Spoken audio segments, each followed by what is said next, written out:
फिल्मी दुनिया में अक्सर फिल्म के हीरो को सबसे ज़्यादा तवज्जो दी जाती है। फिल्म में हीरोइन और विलेन भी उतने ही महत्वपूर्ण होते हैं, लेकिन फिल्म के हीरो को आज भी बड़े पर्दे पर सबसे ज़्यादा अहमियत दी जाती है। लेकिन अगर हम आपसे कहें कि जिस हीरो के ओहदे को हासिल करने के लिए एक इंसान अपनी ज़िंदगी लगा देता है, बॉलीवुड में एक ऐसा व्यक्ति भी आया जिसे हीरो का किरदार बिल्कुल रास नहीं आया, जिसके चलते उन्होंने खलनायक का किरदार पर्दे पर निभाना सही समझा। तो क्या आप हमारी बात पर विश्वास कर पाएंगे? जी हाँ, हम बात कर रहे हैं 50 के दशक में अपने अभिनय के सफर की शुरुआत करने वाले प्रेम नाथ की, जिन्होंने अपने करियर में एक हीरो से लेकर खलनायक तक हर भूमिका को फिल्मी पर्दे पर उतारा और अपने हर किरदार को बखूबी जिया। आज हम आपको रूबरू करवाएंगे अभिनेता और खलनायक प्रेम नाथ के जीवन के कुछ अनछुए पलों से हमारे इस खास कार्यक्रम biography and real life stories में। दोस्तों, हिंदी सिनेमा में प्रेम नाथ को एक ऐसे अभिनेता के तौर पर जाना जाता है जिन्होंने बतौर हीरो हिंदी फिल्म इंडस्ट्री को कई सुपरहिट फिल्में दी, लेकिन उसके बावजूद उन्हें ये स्टारडम रास नहीं आया और वो हीरो से बने खलनायक। प्रेम नाथ का जन्म 21 नवंबर 1926 को पेशावर में हुआ। उनके पिताजी पुलिस में आईजी के पद पर कार्यरत थे और माता शिव भक्त थी। नन्हे प्रेम नाथ ने भी माता के साथ शिव भक्ति में अपना पूरा ध्यान लगाया, लेकिन शायद कुदरत को कुछ और ही मंजूर था। प्रेम नाथ जब महज 5 साल के थे, उनकी माँ इस विशाल दुनिया में उन्हें अकेला छोड़ गईं। उनके पिता ने ही उनका पालन पोषण किया। देश के बंटवारे के चलते उनका परिवार मध्य प्रदेश के जबलपुर में आकर बस गया। खेल कूद के दिनों से ही उन्हें अभिनय का काफी शौक रहा, जिसके बाद 40 के दशक में अपने सपनों को उड़ान देने के लिए प्रेम नाथ ने माया नगरी मुंबई की ओर रुख किया। मुंबई आकर उन्होंने पृथ्वीराज कपूर के पृथ्वी थिएटर को ज्वाइन किया और वहां होने वाले नाटकों को अपने जीवन का हिस्सा बनाया। साल 1948 में आई फिल्म अजीत से उन्होंने अपने फिल्मी करियर की शुरुआत की, लेकिन इस फिल्म से वो दर्शकों को अपनी ओर आकर्षित करने में कुछ खास कामयाब नहीं हो पाए।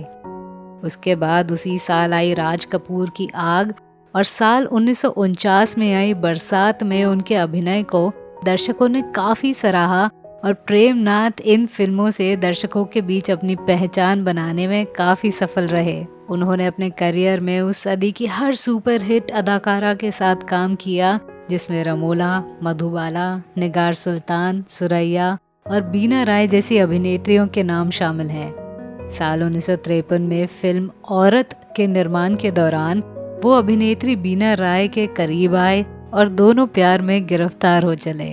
उसके बाद दोनों ने अपने रिश्ते को शादी के अंजाम तक पहुंचाया।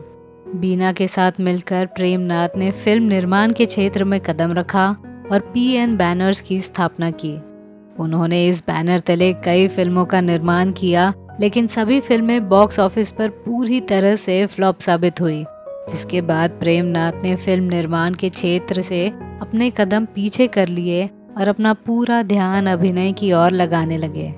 इसके बाद उन्होंने कुछ फिल्मों में बतौर मुख्य अभिनेता काम किया और लोगों ने उन्हें काफी पसंद भी किया, लेकिन उन्होंने फिल्म में हीरो के किरदार को छोड़ बतौर खलनायक अपने पैर जमाने का तय किया। और साल 1970 में आई फिल्म जॉनी मेरा नाम में राय साहब के किरदार ने दर्शकों के जहन में एक अपनी अलग जगह बना ली। इसके बाद ऋषि कपूर और डिम्पल कपाड़िया की फिल्म बॉबी में प्रेम नाथ ने डिम्पल के पिता का किरदार निभाया, जिसके लिए उन्हें फिल्म फेयर की तरफ से सर्वश्रेष्ठ सहायक अभिनेता के अवार्ड से सम्मानित किया गया। साल 1975 में आई फिल्म धर्मात्मा में निभाई गई उनकी भूमिका काफी लोकप्रिय हुई। उन्होंने अपनी फिल्मी करियर में कालीचरण, सन्यासी, सगाई, शोर, बादल, धर्मकर्म, लोफर, धन दौलत और बेईमान जैसी करीब 250 से भी ज्यादा फिल्मों में काम किया। 80 के दशक में स्वास्थ्य खराब होने की वजह से प्रेम नाथ ने फिल्मों में काम करना कम कर दिया, जिसके चलते साल 1985 में आई फिल्म हम दोनों उनके जीवन की आखिरी फिल्म थी। लेकिन सिर्फ फिल्मी दुनिया तक ही उन्होंने अपनी ज़िंदगी के सफ़र को सीमित नहीं रखा। बल्कि इसके बाद उन्होंने राजनीति के क्षेत्र में भी अपने कदम आजमाए। उन्होंने अपनी स्वतंत्र पार्टी का गठन किया, जिसके प्रचार प्रसार के लिए वो देश भर में घूमे और अपनी पार्टी के हित में कई भाषण दिए। लेकिन राजनीति का छल कपट भरा माहौल उन्हें ज्यादा दिन तक रास नहीं आया और कुछ ही सालों में उन्होंने राजनीतिक गलियारों से अपने आप को दूर कर लिया। लेकिन जीवन में उन्होंने अपने संघर्षों की कहानी को यहीं नहीं रोका। इसके बाद वो एक साहित्यकार के रूप में दुनिया के सामने आए। उन्होंने कई पुस्तकें लिखी। इतना ही नहीं, इसके बाद प्रेमनाथ ने जो किया वो किसी की भी सोच के परे था। उन्होंने अध्यात्म की ओर अपना रुख किया और तंत्र विद्या को अपने जीवन का हिस्सा बना लिया। हिमालय में तपस्या कर वो मुंबई वापस आए, जिसके बाद ऐसा कहा गया कि उन्होंने अपने तंत्र मंत्र से पृथ्वीराज कपूर को महायात्रा पर जाने से कई घंटों तक रोक कर रखा था। लेकिन शायद उसी तंत्र से वो अपने जीवन काल को नहीं रोक पाए। जी हाँ, 3 नवंबर 1992 को 3 दशक तक दर्शकों के दिलों पर राज करने वाला ये चेहरा इस दुनिया की नज़रों से ओझल हो गया। महाराष्ट्र के मुंबई में प्रेमनाथ ने अपने जीवन की आखिरी सांस ली। वे आज भले ही इस दुनिया में नहीं हैं, लेकिन उनका नाम आज भी हिंदी सिनेमा के दिग्गज कलाकारों में लिया जाता है।